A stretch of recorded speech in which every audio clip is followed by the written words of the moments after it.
Isang babaeng nakaranas ng matinding pagdurugo at hirap sa paghinga ang agarang natulungan ng mga tauhan ng 3rd Special Operations Unit bandang alas 7 ng gabi noong Hulyo 29, 2026 sa Aguinaldo Boulevard, Barangay Talabados, Bacoor City. Nabatid ng mga pulis ang insidente matapos humingi ng tulong ang isang concerned citizen sa himpilan ng 3rd Special Operations Unit. Agad silang rumusponde at natagpuan ang biktima sa loob ng isang sasakyan na nangihina, patuloy ang pagdurugo at nahihirapang huminga. Ayon sa biyanan ng biktima, papunta na sila sa ospital nang bigla itong makaranas ng matinding pagkahilo, hirap sa paghinga at labis na pagdurugo. Dahil sa kritikal na sitwasyon, agad na inako ng mga pulis ang pagmamaneho ng sasakyan upang iligtas na maihatid ang biktima sa St. Dominic Medical Center. Matapos ang paunang pagsusuri, inilipat naman siya sa Perpetual Health Medical Center sa Las Piñas para sa masusing gamutan. Muling ipinakita ng Philippine National Police ang kanilang dedikasyon sa pagliligtas ng buhay at pagbibigay ng serbisyong mabilis,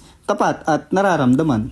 3rd Special Operations Unit, PNP Maritime Group. Ako ang inyong PNN News Correspondent, Patrolman John Kelvin Q. Madamka, alagad ng batas, tagapagtaguyod ng balitang pulis, bagong PNP para sa bagong Pilipinas, serbisyong mabilis, tapat at nararamdaman.